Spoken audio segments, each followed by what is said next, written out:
হেই টেকবাজের দল, welcome to our channel. তো Nokia, এমন কেউ নেই মনে হচ্ছে যে নোকিয়া ফোনের নাম না শুনছেন। কোন এক সময় নাকি নোকিয়া ফোন দিয়ে ঢিল ছুঁড়ে আম পাড়া যেত। মানে নোকিয়া এত একটা বিশ্বস্ত ব্র্যান্ডের নাম, যেটা মানে না বললেই নয়। কোন এক সময় নোকিয়া যুগের সাথে তাল মিলাতে না পেরে ফোনের জগৎ থেকে হারিয়ে গিয়েছিল। এখন আবার নিশ্চয়ই সকলে শুনছেন যে তারা নতুন করে লোগো পরিবর্তন করে নতুন এক ধামাকা নিয়ে আসতেছে। সেটা হলো নোকিয়া ম্যাজিক ম্যাক্স। তো নোকিয়া নতুন একটি ফোন লঞ্চ করতেছে, যেটার নাম রেখেছে নোকিয়া ম্যাজিক ম্যাক্স।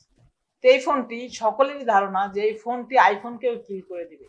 মানে কম বাজেটের ভিতরে দুর্দান্ত ফিচার নিয়ে আসছে এই নোকিয়া ফোনটিতে, যেটা আইফোনকেও হার মানিয়ে দিবে। তো চলুন বিস্তারিত জানা যাক। তার আগে একটি অনুরোধ, যারা আমাদের চ্যানেলের নতুন সদস্য আছেন প্লিজ চ্যানেলটি সাবস্ক্রাইব করে দিবেন, যাতে আমরা নতুন কোনো ভিডিও আপলোড দিলেই সাথে সাথে আপনারা পেয়ে যান। ফোনটির ব্যাক সাইডে রয়েছে ট্রিপল ক্যামেরা এবং ছোট একটি ডিসপ্লে, এবং ফোনটি প্রোটেক্টেড আছে কর্নিং গরিলা গ্লাস ভিক্টাস দ্বারা, এবং ফোনটির বডি অ্যালুমিনিয়ামের। তো ফোনটির ব্যাক ক্যামেরা ট্রিপল ক্যামেরা, মানে দেখতে একদম হুবহু আইফোনের মতো। মানে ফোনটি ব্যবহার করলে আইফোন আইফোন একটি ফিল আসবে।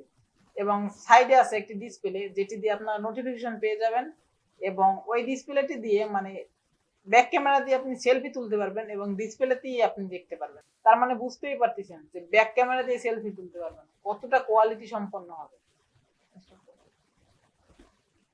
এবং নিচের দিকে থাকবে ইউএসবি টাইপ সি স্পিকার এবং 3.5 mm জ্যাক নেই। এবং ফ্রন্টে থাকবে middle punch cutting selfie camera এবং কার্ভ ডিসপ্লে। চলুন জানা যাক ডিসপ্লে কোয়ালিটি। ডিসপ্লে সাইজ 6.7 ইঞ্চি এবং full HD plus OLED display. এটিতে থাকবে 144 হার্টজ রিফ্রেশ রেট এবং পিপিআই থাকবে 1200 নিট, যার কারণে ডিরেক্ট সানলাইটেও আপনার আলোর কোনো ঘাটতি হবে না। মানে ডিরেক্ট সানলাইটেও যদি আপনি ভিডিও দেখেন বা ফোনটি ব্যবহার করেন, ডিসপ্লেতে আলোর কোনো কমতি থাকবে না। এবং ডিসপ্লেও কর্নিং গরিলা গ্লাস ভিক্টাস দ্বারা প্রোটেক্টেড। ফোনটির ব্যাক ক্যামেরায় আছে 200 মেগাপিক্সেল প্রাইমারি লেন্স এবং আলট্রা ওয়াইড 16 মেগাপিক্সেল এবং 8 মেগাপিক্সেলের একটি টেলিফটো পেরিস্কোপিক লেন্স রয়েছে, যার কারণে আপনি 3x অপটিক্যাল জুম করতে পারবেন এবং 100x ডিরেক্ট জুম করতে পারবেন এবং ভিডিও করতে পারবেন 4K কিংবা 8K তে। এবং সেলফি ক্যামেরা কিন্তু দুর্দান্ত একটি ব্যাপার আছে, যেখানে থাকবে 32 মেগাপিক্সেলের ক্যামেরা। মানে বুঝতে পারতেছেন এই পর্যন্ত কোনো ফোনে 32 মেগাপিক্সেলের সেলফি ক্যামেরা দেওয়া হয়নি, এটাই প্রথম। তার মানে দুর্দান্ত আপনি সেলফি ক্যামেরা দিয়েও ফটো তুলতে তো পারবেনই এবং ব্যাক ক্যামেরা দিয়েও সেলফি তুলতে পারতেছেন। তো সেলফি ক্যামেরায় থাকছে 32 মেগাপিক্সেল এবং 4K তে ভিডিও রেকর্ড করতে পারবেন। ওভারঅল মিলিয়ে ক্যামেরা ফিচারটা কিন্তু আমার কাছে দারুণ লেগেছে। আপনাদের কাছে কেমন লেগেছে কমেন্টে জানাবেন। এবং প্রসেসর হিসেবে রয়েছে বর্তমান সময়ের সবচেয়ে আপডেট একটি প্রসেসর স্ন্যাপড্রাগন 8 Gen 2, যেটি দিয়ে আপনি মানে খুব স্মুথলি যে কোনো গেম হাই রিফ্রেশে খেলতে পারবেন। মানে হাই স্পিডে যে কোনো গেম খুব স্মুথলি খেলতে পারবেন। এবং অপারেটিং সিস্টেম হিসেবে থাকছে অ্যান্ড্রয়েড 14। এবং ব্যাটারি হিসেবে রয়েছে 5000 mAh ব্যাটারি এবং 150 ওয়াটের ফাস্ট চার্জার, যেটি দিয়ে আপনি 12 মিনিটে ফোনটিকে ফুল চার্জ করতে পারবেন। তো ব্যাটারি কোয়ালিটিটাও কিন্তু আমার কাছে অস্থির লেগেছে।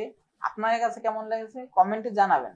এবং এই ফোনটি মার্কেটে 3টি কালার ভেরিয়েন্ট হিসেবে পাবেন, কিন্তু এই ফোনটিতে কোনো এক্সট্রা ডেডিকেটেড মাইক্রো এসডি কার্ডের পোর্ট নেই। এবং র্যাম রম হিসেবে থাকছে 8 256 জিবি, 12 256 জিবি এবং 12 512 জিবি। তো এই ফোনটি এই বছরের শেষের দিকে ইন্ডিয়ান মার্কেটে লঞ্চ হওয়ার কথা রয়েছে, যেটি প্রাইস হবে আনুমানিক 50,000 রুপির আশেপাশে। এবং অফিসিয়াল, যদি বাংলাদেশ অফিসিয়াল ফোনটা লঞ্চ হওয়ার অতটা নেই, তারপরেও আপনারা আনঅফিসিয়াল ফোনটা পেয়ে যাবেন 60 থেকে 65,000-এর ভিতরে। তো ভিডিওটি কন্টিনিউ করার জন্য সকলকে ধন্যবাদ এবং নেক্সট ভিডিওর অপেক্ষায় থাকবেন। ধন্যবাদ।